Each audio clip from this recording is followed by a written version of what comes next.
Hello and good evening, everyone. We are joined by Maria Coulter from Construction Coach once again as we get ready to go through how you found your vision and your plan after doing the worksheet this week.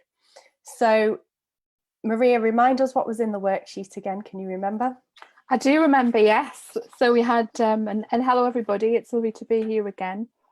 So the first bit was about reflection. It was about sort of looking back over the past 7 weeks and thinking, what have you learned about yourself, and have you got a sense of what you want to be different in future?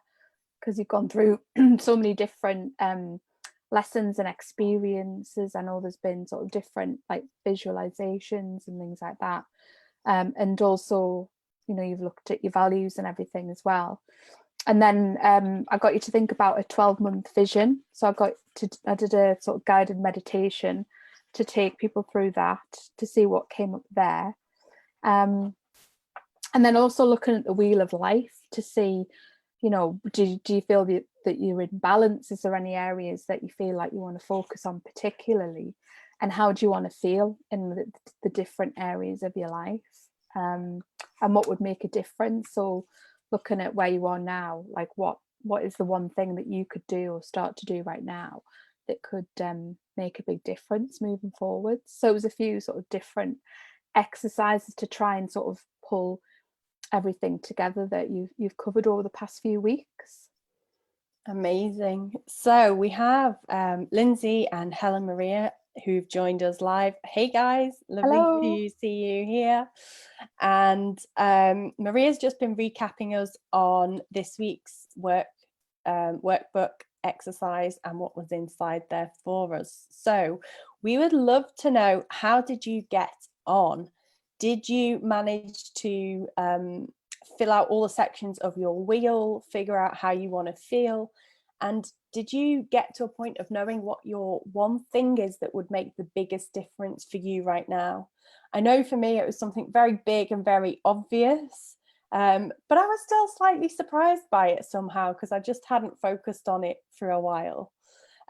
So if you have your one thing, type in the comments what your one thing is, if you feel comfortable to do that. And if you don't feel comfortable to share what your one thing is, drop us a line and let us know just how did you get on, and do you have any questions about it? So while you do that, a few questions came up for me, Maria, as we went through it, which was, as I was doing the wheel of life, I felt a little bit unsure about whether I was picking the right topics and whether I had a good enough spread of things, because they were different to the traditional life coaching wheel, the things that I put.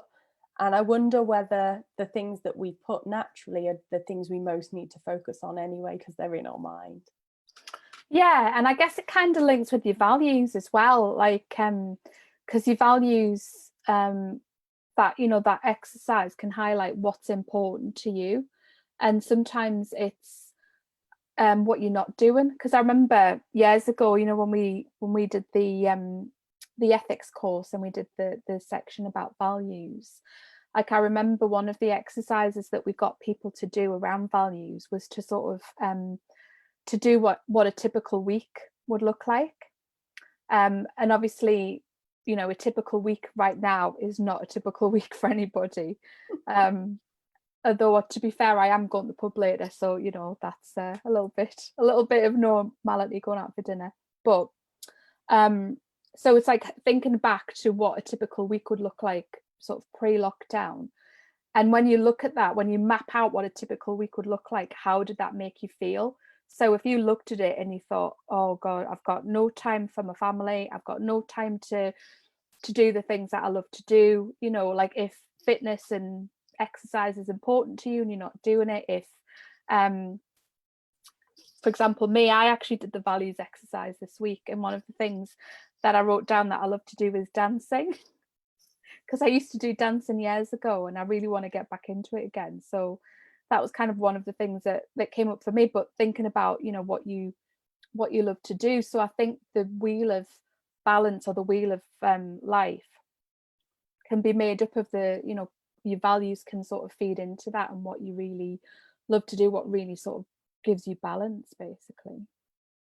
Yeah, I loved the values exercise as well, because it's really good to keep coming back to your values and asking yourself, how am I expressing or experiencing or embodying these every single day? I'm not saying you have to do them all every single day, but you know, over a period of time, a week, a month, a few months, if you've got loads of stuff going on, maybe it's good to check in with them and use them as a reference. And one of the things that I've noticed over time is that the times when I feel the most low are the times when I'm least living those values. Do you find that as well? Yeah, totally. Like if I've been working too hard and I haven't been taking any time out, and I haven't been, you know, doing the things that are important to me, like, yeah, I really struggle with that.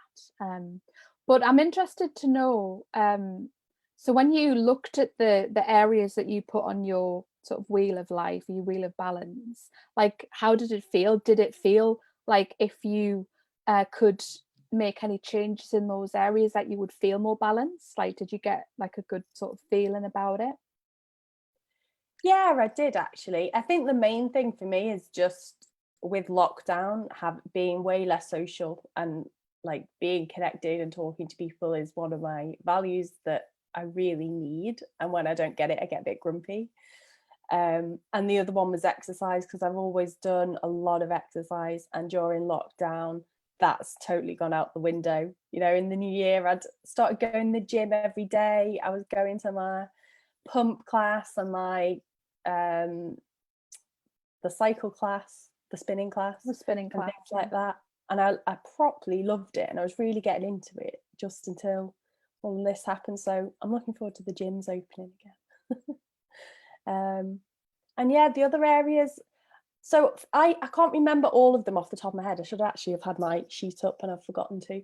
But I do remember I'd put things like my intellectual life, my emotional life, my spiritual life, my relationships. I think I'd put health and well-being.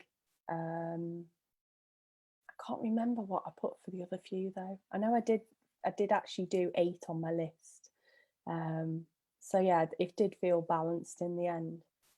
I just noticed that if I was in the kind of mode where I'm totally in my work brain, it could be quite easily to forget to have that bit of balance in there and just put the things you're most focused on right now. So I'd say, yeah. you know, check that it feels balanced as well when you reflect on it. I would agree, but also I think as well, like, what I've found with what I do is, when you love what you do, sometimes it can be easy to just like do it too much and let it sort of, you know, creep into like weekend times and times when you should be having some downtime. And sometimes I struggle to know like what I should be doing when I'm having downtime and things like that. So yeah, it can be a challenge sometimes.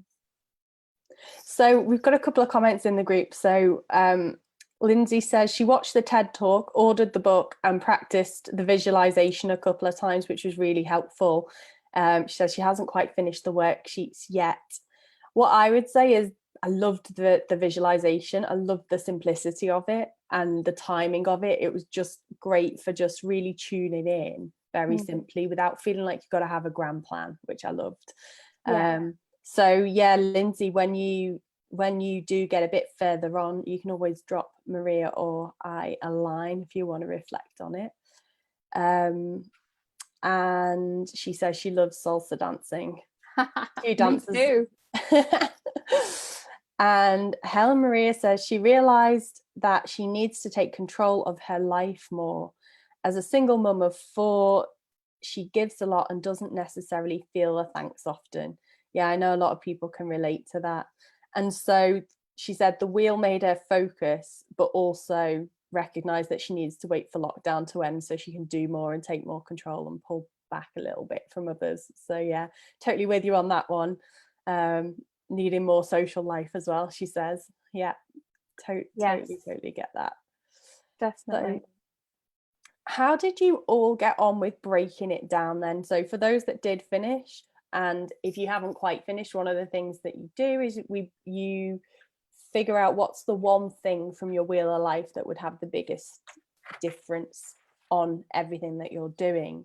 So I'd love to know, for those that did complete it, how did you find the process of going through, you know, the 1 year, the 1 month, the 1 week, the 1 day, and the right now exercise, where you break that one thing that'll have a big difference down into the plan, if you like, the long-term plan, right back down to the short term.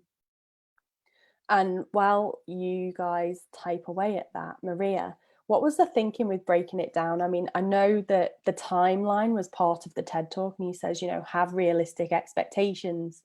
I also know with millennials, so people born, you know, after the 1980s, there's a lot of talk about that generation of people not having realistic timetables and expecting to like get the promotion straight away and be rushing through things. So yeah, I'd love to know what made you think about breaking it down.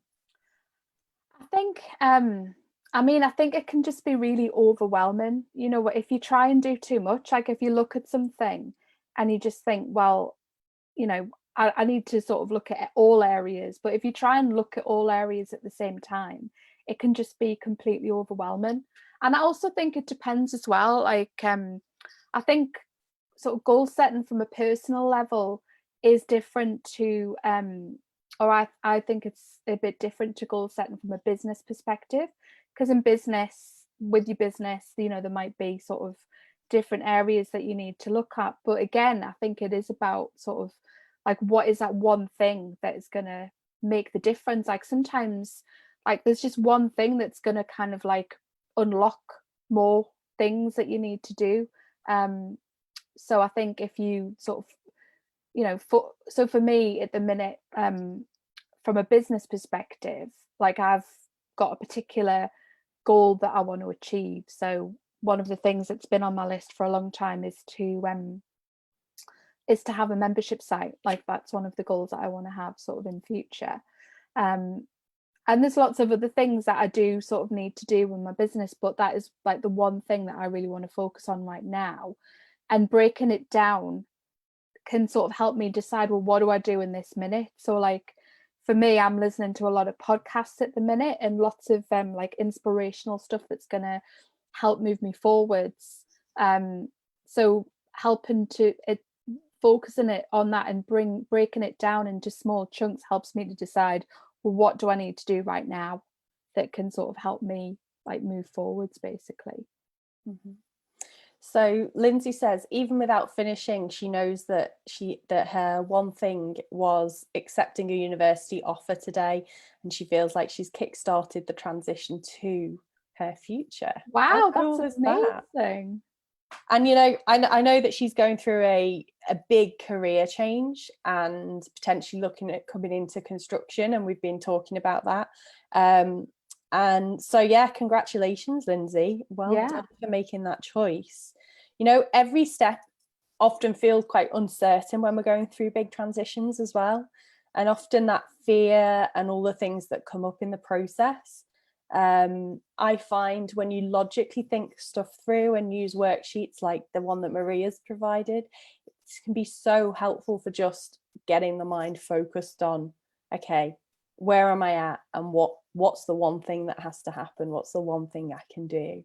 So yeah, that's a very cool celebration, right? Definitely. And then we've also got Helen Maria, who's saying,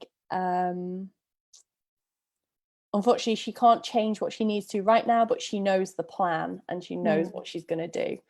So again, sometimes we do have to wait for things, but it's so awesome to know what you need to do, right? Well, it is, because then, like, you know, you've got that to look forward to, like, you know what you need to do. And I think even that can give you a bit of movement, even just knowing what to do even though you might not be able to do it right this second, can give you a lot more kind of movement in your mind. And, you know, if people are sort of been feeling like trapped by their circumstances right now and feeling that they can't do what they really want to do, just knowing what you want to do can sort of just give you a little bit of like freedom in your mind, and also like visualizing it, you know, getting excited about it, thinking, right, well, I want to do this and I want to do that, and you know, sort of having those kind of positive thoughts to you know, tap into, I think can be really good as well. Yeah, I can so resonate with that. I remember when I was moving out of engineering and I couldn't get the perfect role that I wanted, and taking a stepping stone. And it was such a big relief. Like, even though it wasn't the perfect solution, I felt like I was on the path, and I felt like I could relax, and I knew where I was headed, and whatever came, at least I knew what I needed to do, and I could just, you know, as long as I did it, eventually something would happen. And that persistence, and it can only really happen when you feel super clear about the steps and the direction and what has to change. Yeah, definitely. So it's great that everyone is getting their one thing, and yeah, wine tonight. I'll be having one of those. Cheers to you, Lindsay. I know Maria will in the pub as well. Yeah, I might have a little bottle of Prosecco to celebrate for you. Oh, love it. And one of the things we were talking about just before we came on very briefly was, okay, so now we've all got our plan of what's the one big thing that needs to change. What next? So, well, I think it is kind of breaking it down and thinking, if you know what needs to change and you've got an idea of like where you want to be, then I think it's just a case of like breaking it down into chunks and think, right, well, what does that look like? What do I need to do to sort of to make it happen, to start the ball rolling, I guess. And I'm a great believer in, you know, big bits of paper and mapping things out, and just getting really clear on, you know, what could you do, like brainstorming options. Like there's a really good model that we use in coaching called the GROW model. So if you think about what your goal is, so you think about what your one thing is that you really want to do, and then think about the reality of the situation. So, you know, we've all got our different sort of realities right now. And then the O bit is, what are your options? So what could you do? And that's when you start brainstorming, you know, well, I could do this and I could do that. And, you know, you start to sort of work through some of the options that you've got available. And then the W is the commitment. So what are you actually going to commit to doing that's going to make the difference and take you closer to where you want to be? So I think the GROW model is a really good way of breaking things down, because it gets you to work through like options and stuff. yeah, absolutely. What I love about that model as well is the last bit, the what will you commit to? Because one of the things that can often happen once we get our plan is we can create a lot of reasons why not to do something. And if you're having any of that, or even if you're not, but you find in a couple of weeks' time you haven't done anything about your plan, I would say to you, commit to the first step, the smallest thing that you can possibly manage, rather than totally put stuff off. Because every little step that you take will make you feel better, fill you with more confidence, give you more data to make better decisions, and so on. I actually did something called action and commitment therapy for coaches, which is all about this concept of, once you know what actions you need to take, it's about committing to them, and how do you get yourself to commit to them? Because so often we make these changes and then we don't commit to them as well. How many people have done that at New Year's resolution time? Yeah, I know, we've all been there. But I guess there's a couple of things that springs to mind with that, and with anybody who's, you know, doing the work through this workbook.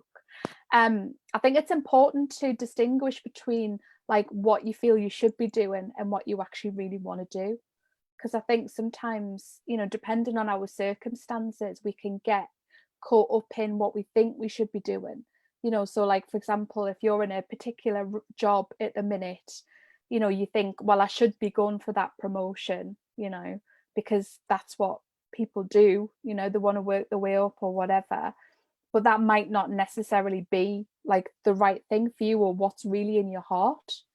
I mean, I'm reflecting back from, to when I was a project manager, and I, felt, well, I should be getting promoted, I should be going for promotions and things like that, because that's what you do when you're on the career ladder, you know. But it just, in appraisals and things like that, I would just be paying lip service to it, because in my heart that wasn't really what I wanted to do, and obviously it wasn't what I was destined to do as well. So I think thinking about, it's got to come from your heart, from your gut.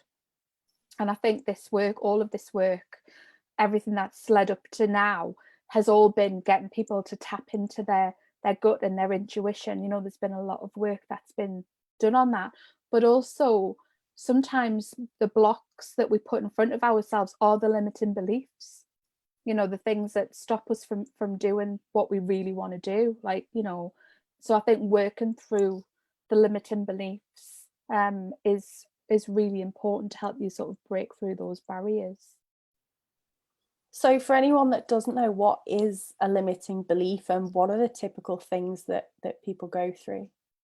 So limiting beliefs, I mean, they could be things like that go back from your childhood, basically. So if somebody in authority has said, you know, you'll never do this, you know, you're not gonna do that, you know, if somebody at school said that, or a family member, you know, if somebody said something, you will never do this, you can't do that, then, you know, somebody in authority saying that to you over and over again, you can start to take that belief on board, and then that becomes your belief, and then you start to seek evidence of that as well.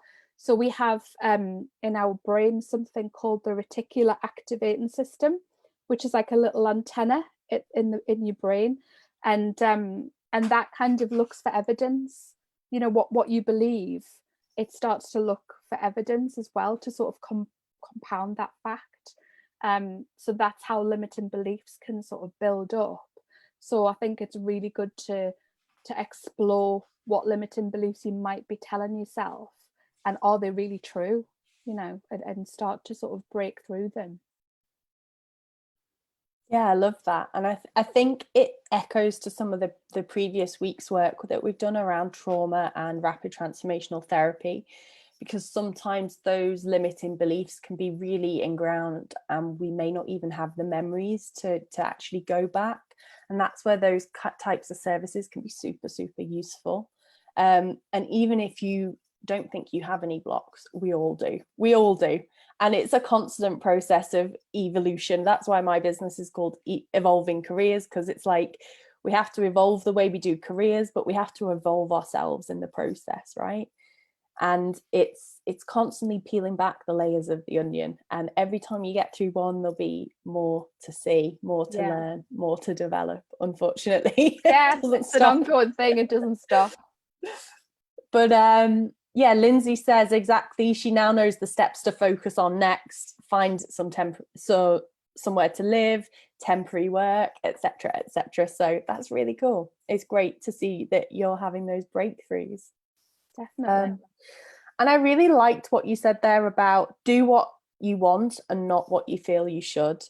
I think it's so important to really tune into yourself and your own true wants. I know as an engineer, I literally had to leave the industry not knowing what I was going to do because of the power of, I wouldn't necessarily say peer pressure. No one was standing on top of me telling me, you know, you've got to go on this road and this is what you've got to do. I had a nice opportunity to carry on doing some engineering training and get myself up to a level that I needed to be. But yeah, it was really difficult because internally I was putting the pressure on myself to say, well, you've done an engineering degree and you're on this career path and you've got to carry on and follow it through. Otherwise, you know, who leaves a well-paid, secure engineering job and, you know, you don't even know what you're going to do? You know, you must be mad to be thinking about this, you know. And I even had people in my personal life telling me I was crazy for doing this. I mean, there was very few people in my social circle at that time who understood what I was going through. I mean, I think I must have been having my midlife crisis in my mid-20s, my quarter life crisis instead. But yeah, the one thing that I work on a lot with clients, doesn't matter who they are, whether I'm helping them get an executive role, whether I'm helping them change career, or just helping them figure out what they want to do with their life and what their purpose is and their direction. The whole thing that I work on all the time is, what do you want and what do you think you should want? And sometimes just writing it out can be really helpful to know the difference. Yeah, definitely. And it's an exercise, something that I was taught years ago, has just sort of sprung to mind about when you tune into your heart, when you tap into your heart, and it's almost like if you kind of go into a, you know, like a meditation type thing, and you tap into your heart, and then you ask yourself a question, and you say what needs to come out. Like doing something like that sometimes can be really powerful, and sometimes you get the answers that you weren't expecting. So I think, you know, exploring sort of within yourself, I think, is really powerful. And but also, you know, what you were saying about people not understanding, I think again you've got to trust your gut. Because I mean, I remember my husband, he couldn't understand why I would want to like leave my job as a project manager, and the fact that I was a chartered surveyor.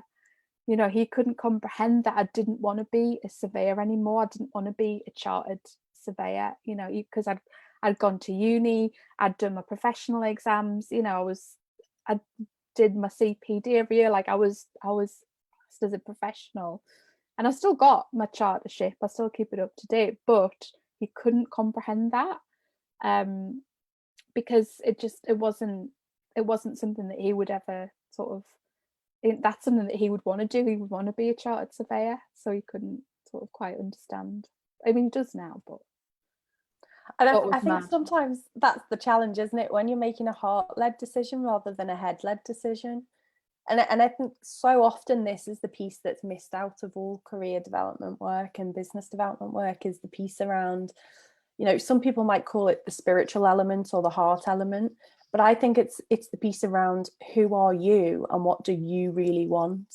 Like, that's the bit that so often gets missed, and we feel that we have to conform to all these ideals, whatever the ideal is that you've learned and been told. And I heard this great phrase, I can't think where I heard it this week, but it was it was Ryan Pinnock. He runs something called Super Genius, which I'm a member of. It's like a mentoring program, but I just love the things that he's got to say. And he was talking about how he used to work for Rich Dad Poor Dad as one of their trainers, and he could sell so much stuff, and he said, for them, and he said he just realized one day that something was being said on stage, and he realized, this guy who runs it, he's just making it up. Like, he's totally making up the rules. He's just decided he's going to do something, he's going to make something, he's going to create something, and that's all he's doing. He doesn't actually, you know, he's figured it out from talking to people, and that's it. And he said in that moment he realized that all the rules that we think are real are only as real as we believe them to be. And then he went on to talk about money. Even money, if we didn't believe that money had value, because it doesn't have an intrinsic value, it's the fact that we believe it has value that makes it work. And it's like this in careers, it's like this in business. There's so many rules, so many things that we learn. So a great tip is to remember, the rules aren't real. You can make your own rules up. So 100%. Whatever the rules are that are keeping you feeling small, if you're feeling small and hemmed in, change your rules. Like, think about what are the rules that you'd like and go for it. And if you're struggling, get a coach, get a mentor, get someone who's going to help you through that, someone who's been there and done it ahead of you and can talk you through and help you avoid the pitfalls as well.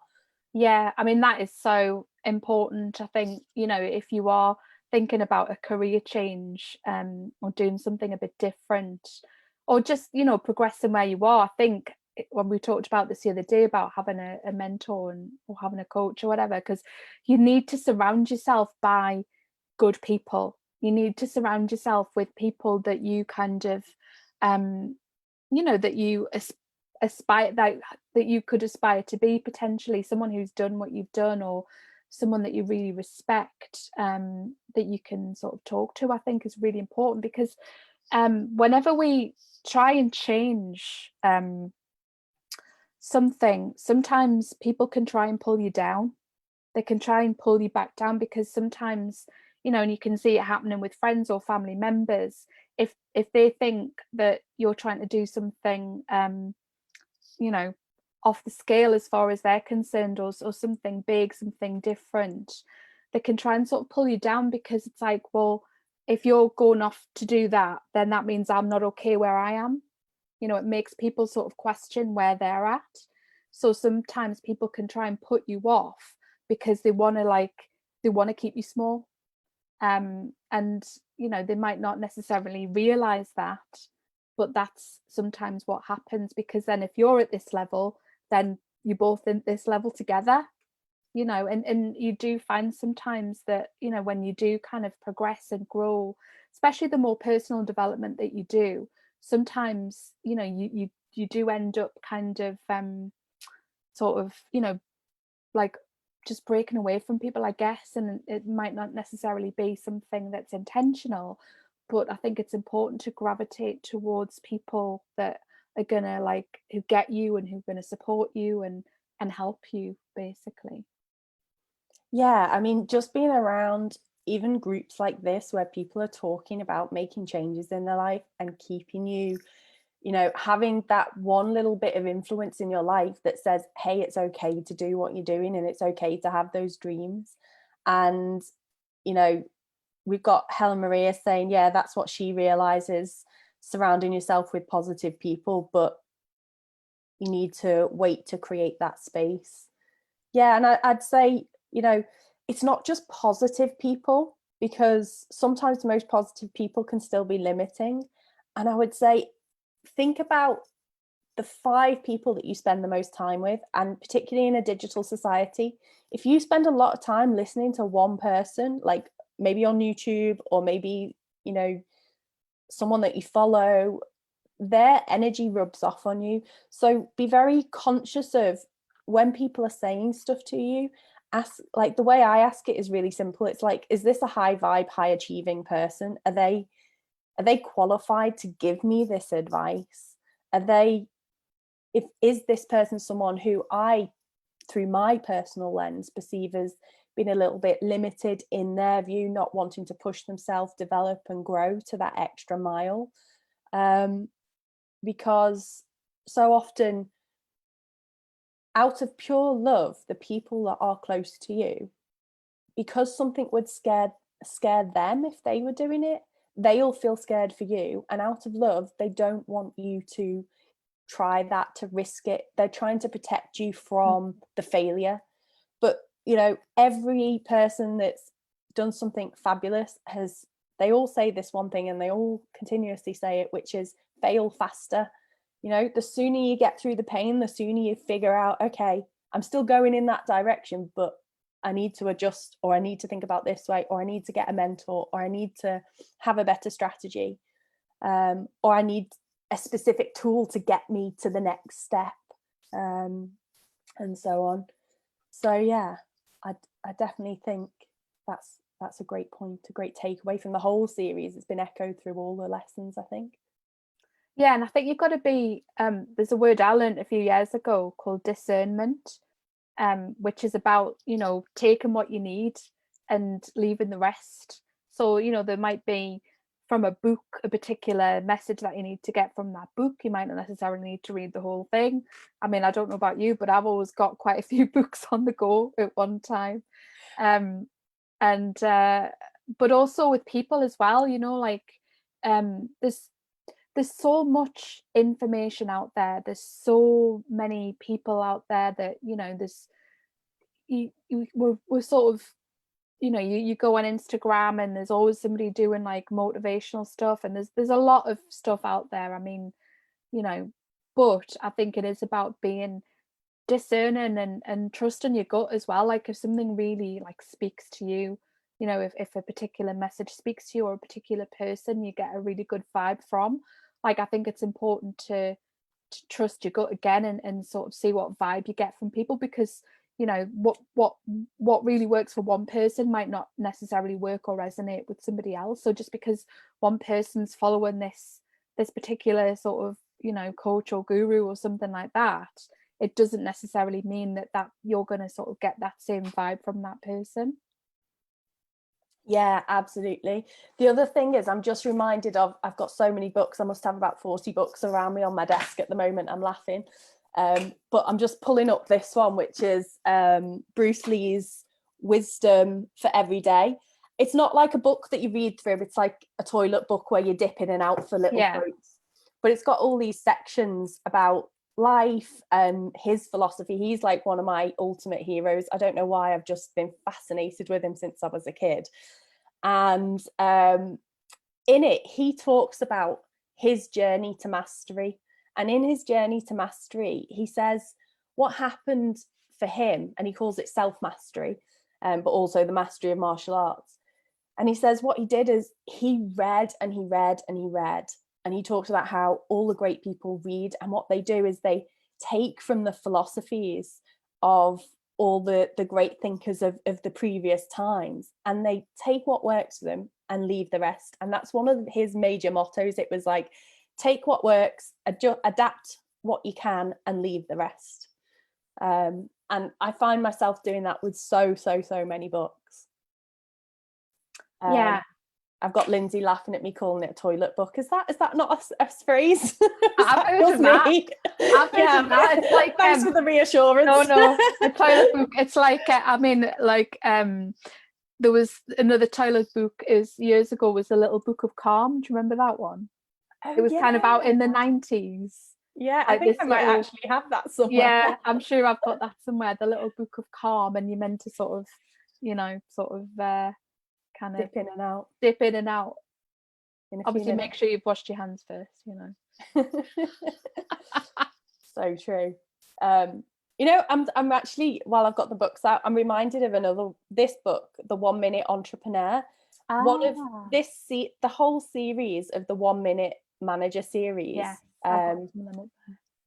is brilliant. And when I was in uni, I did a summer placement for a retail brand, and I was the PA to the area manager. And on her desk, she had the entire series of these books, and they're so fast to read that I literally over the summer read the whole set. And I think that's what probably had a major impact on me not becoming an engineer, because I could understand all the people problems having read these books, right? But one of the things I love about this, and I think it's like one of basically the books are stories, and in it there's always a hero, and the hero meets some kind of magical guru and gives you loads of tips. And it's sort of written out in 1 minute insights, so it's super quick to read. But this one is one of the best things I learned from this is, if you've got an idea, if you want to change, they're talking about a business idea or a project, but also I think this applies to if you want to change something in your life, if you're just mulling over any kind of project at all. They say the first step is go and speak to 3 people. And in the story, they talk about ask 3 people if they can help you make it happen. Because we so often ask the questions like, how do you do it? What can I do? But we don't actually do the asking for help, you know? So they talked about an example of when he was the hero in the story was a teenager, he wanted to run an underage disco night. And so everyone told him it couldn't happen, like his friends and people laughed at him. So he went and spoke to a local bar owner and said, you know, like, just found out what his business was like and figured out that on a Tuesday night they never had enough customers in. So he was like, well, how much money would you need to make to open? And then they figured that out, worked out the cost of tickets. He then spoke to a DJ, and anyway ended up pulling the whole thing off at about age 15 with his first little business. But I think in life it's so often we forget about our network, and because network sounds a bit cringe, right? But the people you know really matter. They can help you, they can bring ideas, they can show you how to do things. And most of us, like, a lot of millionaires say, like, we've got phones these days, and they say, like, your phone is, there's £1 million worth of business in your phone through the people that you know, but you just have never checked, or you don't know how to tap into that. So start tapping into the network that you've got, to your friends, to the people who you think are doing well or who can offer good advice on stuff too.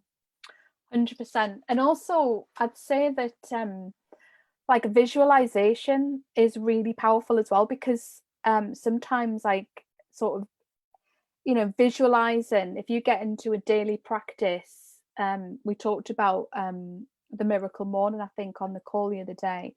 But, you know, if you know what you want to do and you're visualizing it happening, it's amazing, like, what can pop up, like what coincidences can happen, what names can come into your mind, and you know, thinking, you know, and sort of in visualizing and sort of putting stuff out there, then, you know, it's almost like you can become like a magnet to stuff happening.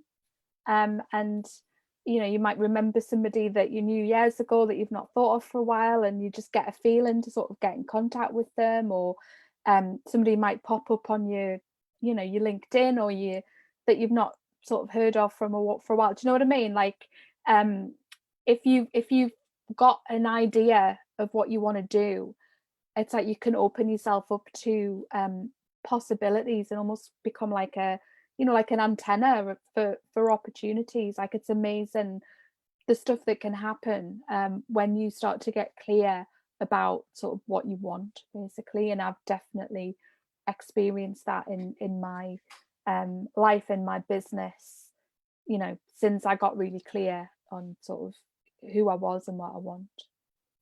Yeah, I'd echo that. Knowing what you want is the start of making everything happen, because until you know what you want, you tend to not make decisions and just stay a bit stuck and circle round.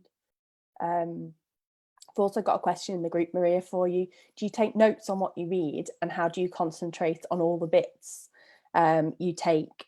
Because her mind has been slightly blown this lockdown. I can certainly relate to, like, the amount of things where I've got muddled. Or, I mean, I remember I forgot an appointment with you, didn't I, Maria, the other week? And oh yeah, you know, yeah. I'm like, what's going on?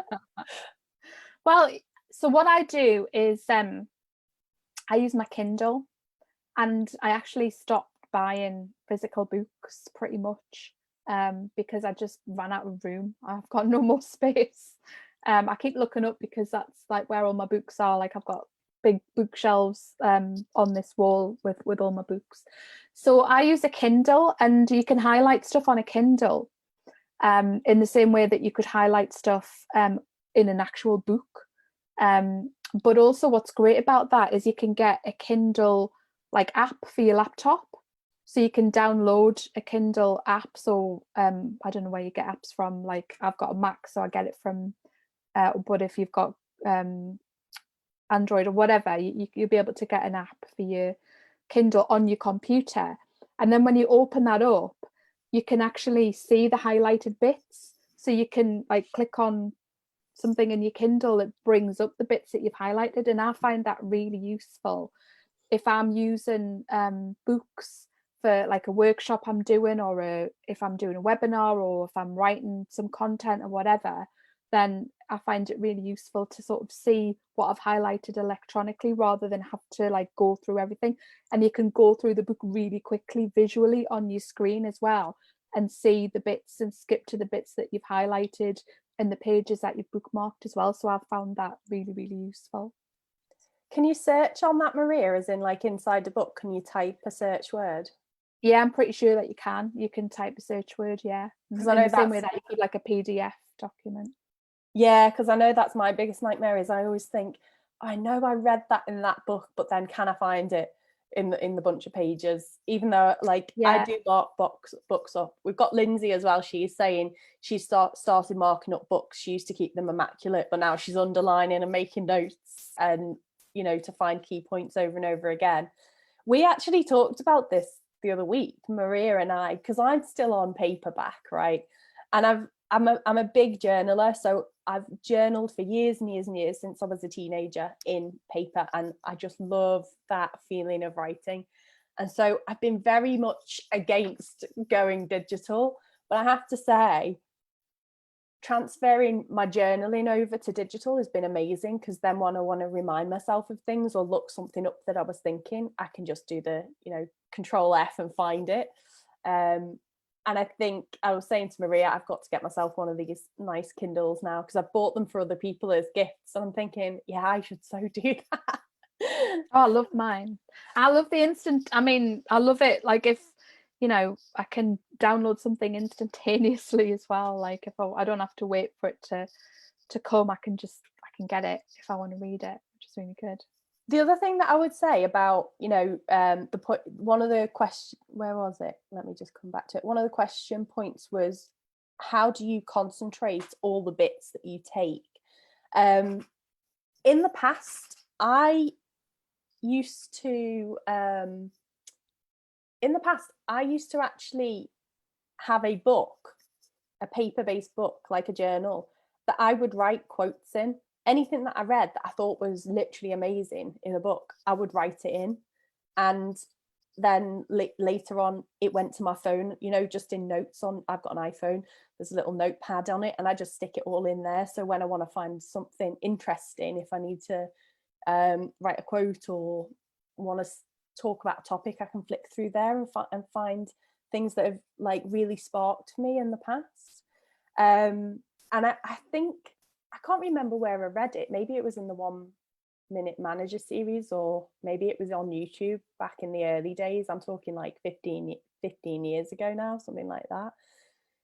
I remember someone saying like, keep a log of that, because all those little things that spark for you will tell a story in the future, and that story is something that will become your fortune. Because put it in your own words, don't just put their quote and make it yours, and that's your story of your life, of the key lessons and what you can teach other people. Which I always just loved that idea of. And then the other thing I would say that I'd noticed, I don't know if you've noticed this, I'd love to know, Maria, and anyone that's on the live as well, but I'll quite often buy a book because I'm intrigued by it, and it might sit on my shelf for a year or two, and then all of a sudden one day I'll think, oh, I'm going to go pick that up, and it just happens to have the right bit of advice in it that I need.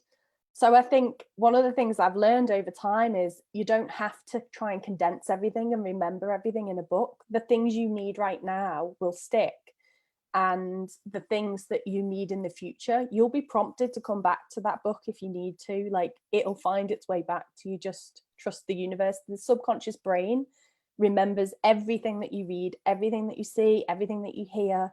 And even though in your conscious brain you can't necessarily piece it together, when at times of need, the brain starts to flood it back to you, and there's actually a mechanism in the brain that does that. So I would say, don't worry about remembering everything. Just read it, enjoy it. You'll naturally remember the bits you need. You might want to make some notes on the bits you can remember the most, and that'll be enough. Yeah, I'd agree, definitely. I think it is right about books, sort of, you sort of get something and it sits on the shelf, but then it kind of jumps out at you again. And I've certainly sort of gone back to books sort of over the years. But also, I mean, if there are particular quotes that you do want to use, I mean, there's an app that I've used recently called Google Keep Notes, and you can take photographs and you can put labels against them. So if there's particular like areas, you can sort of label stuff up for like the different parts of your life and what you're reading and stuff like that. So, you can sort of categorize stuff as well.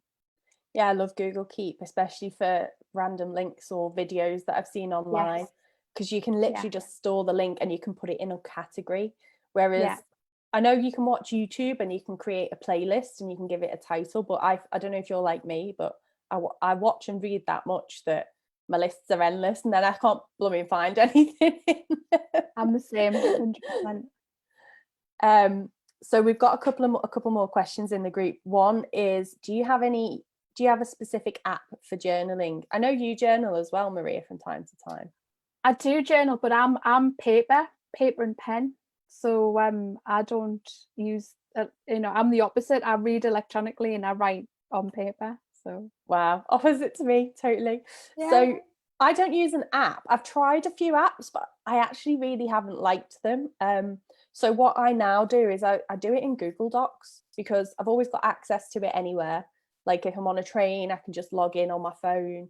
And also it's got quite a good like search functionality in it, and you can tag things in it, and you can even like write your main body, and then you can go back to it and put comments in it on the side as like notes, which I really enjoy. Because sometimes, you know, I'll be journaling on something or reflecting on something, maybe something with a client, and then because what I do with my work is I'm always reflecting on it, saying like, you know, how's it gone, what can I learn from it, what could I do better next time.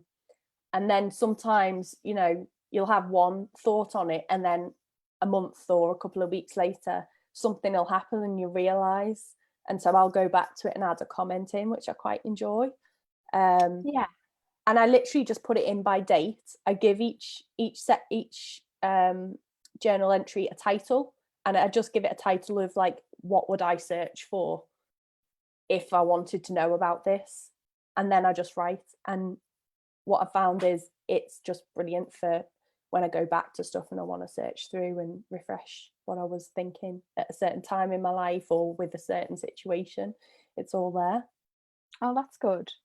Yeah, because the other thing we were talking about the other day was you can get there is an app you can get to, well, you can get, if you've got a certain iPad, and you can buy digital notepads now as well, where you can write like as if you were writing on a bit of paper, but then it'll convert it into a Word document. So you basically just write and then you press a button and it converts it into Word.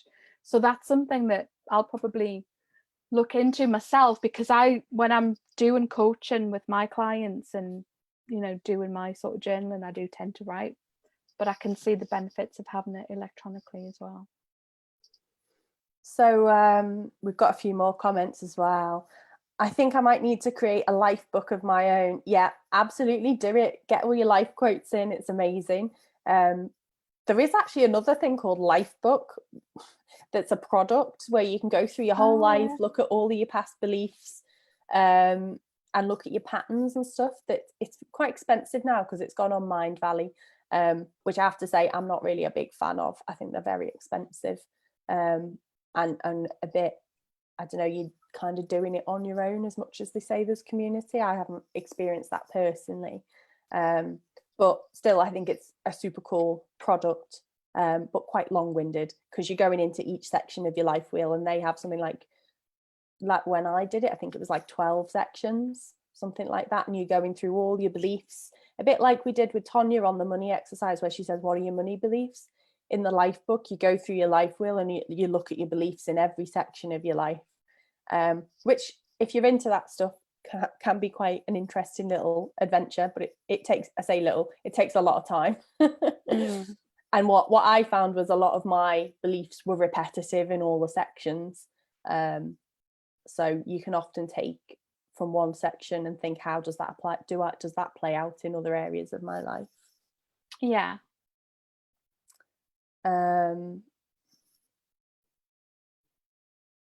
Trust the universe. I have loads of those. I don't know what the those is, because we must have said something before, but we're getting a lot of yes, exactlys and agreements on this point about books and journaling and that sort of stuff. Yeah. I'm just checking if there's any more. I think that's it on the questions. I think what was said, I mean, I suppose like my belief, my personal belief around, like, you know, the universe, whatever it is you want to believe in, but I do believe in that kind of like putting stuff out there and that kind of surrender, because you don't always know how stuff's going to happen, and sometimes we can try and control how stuff's going to happen too much, and you can feel like you're sort of paddling upstream with it sometimes, like if you're trying to control how something that you really want to happen happens, like you can get out of your flow sometimes.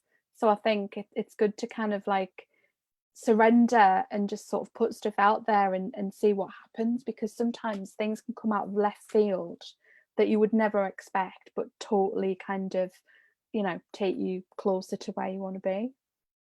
Yeah, I'd definitely say that. It's great to have a plan, but hold it loosely.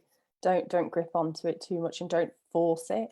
If things aren't flowing, it's usually a sign you either need to wait for some divine timing for something to happen, or you might be paddling in the wrong direction and need to rethink.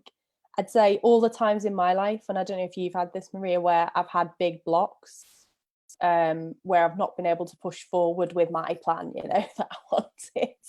I've had a lesson to learn, or I've had to adjust and actually ended up on a much better path than what I was planning in my head anyway.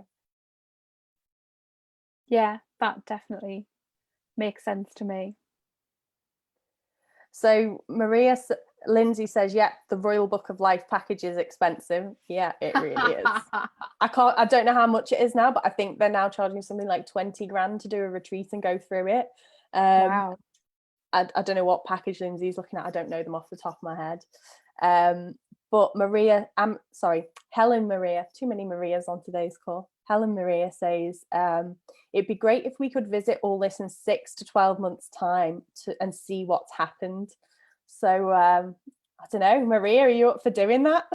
100%, definitely. I'll be I can come back and we can have another call, definitely. See where people are. Amazing. Well, you'll all have to stay active in this group and keep sending us lots of love and letting us know what's working, what's not. What topics would you like to hear about as well? And maybe who from? Is there any books that you've read or you think, you know, that'd be a great author or something like that? Because when I started this project of the work experience, I was doing it as an experiment of trusting the universe and trusting my gut. And I didn't really know if it was going to work out. And I went and asked 3 coaches and authors, people that I knew, if they'd get involved. And they said yes. And then that gave me the confidence to go and ask some more people and fill up the numbers for speakers. And between us, we all committed to 8 weeks. We would do 8 weeks over the summer, and then we'd regroup and see where we got. And this week, Maria is actually delivering our very last in that first series of 8 lessons. And so this Sunday at 6 p.m. UK time, 1 p.m. Eastern time, all of the teachers are coming on live together, all the teachers from the last 8 weeks, apart from I think one teacher who can't make it, Will, because he can't make it, he's got plans, he's going away. So apart from that, everyone will be there, and we're just going to be giving our tips and our reflections based on this 8 weeks. And I'm also going to be putting out a survey, as I've mentioned before, to find out more about your needs, what you want, what you would like to see in this group, because it's just been really great fun. And I have a couple of other lessons lined up for the next 3 weeks, but beyond that, I don't know what's going to happen, where we're going to go, what we're going to do with this, whether we'll stay on Facebook or go off Facebook, I'm not sure. So I would love to hear from you about that. So please do look out for the survey and please do respond to it. It'd be super helpful. And what else? There was something else I needed to say, but I've forgotten it. Oh yeah, in 3 weeks' time, we also have a special guest lecture that isn't going to be on Facebook. We're going to do it live on Zoom because we need everybody on Zoom to do something called a resiliency circle. And this resiliency circle is all about our emotions and how they make us resilient. And we're going to be talking about what's going on in your lives right now. How do you feel? Can you express all your feelings beyond glad, sad, and mad? Because I know I certainly struggle with that sometimes. I'll be so mad that I don't know what I'm mad at. I'm human. We are all human, yeah. And And so for that one, we are going to be asking you to give your email and sign up, but it's only so that we can send you the link to join the Zoom. You're not going to get spammed or anything like that. So we'd love to have you join us on that as well. So next week, we will be starting to put that link out, and there'll be a sign up page on my website as well. Any final thoughts for today, Maria? I think your session this week has been brilliant. It really has pulled everything together and given people a vision of their next steps and how do they move forward. Yeah, I mean, I've really enjoyed it, and thanks to everybody who sort of engaged and got involved. But I mean, I think,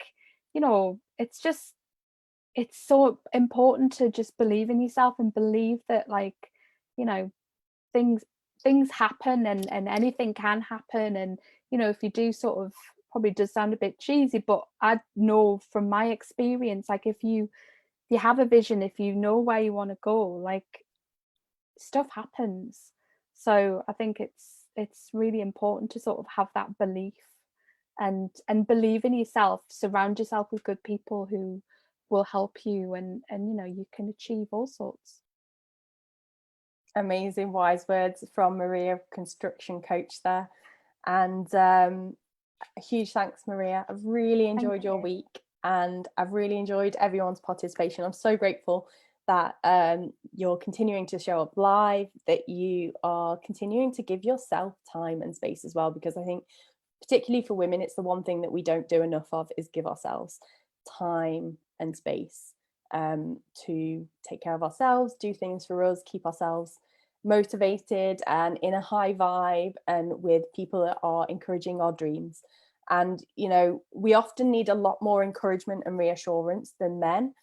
This is like a psychological fact. It's not me being sexist or anything like that, and this is a place where you can get it, so keep coming.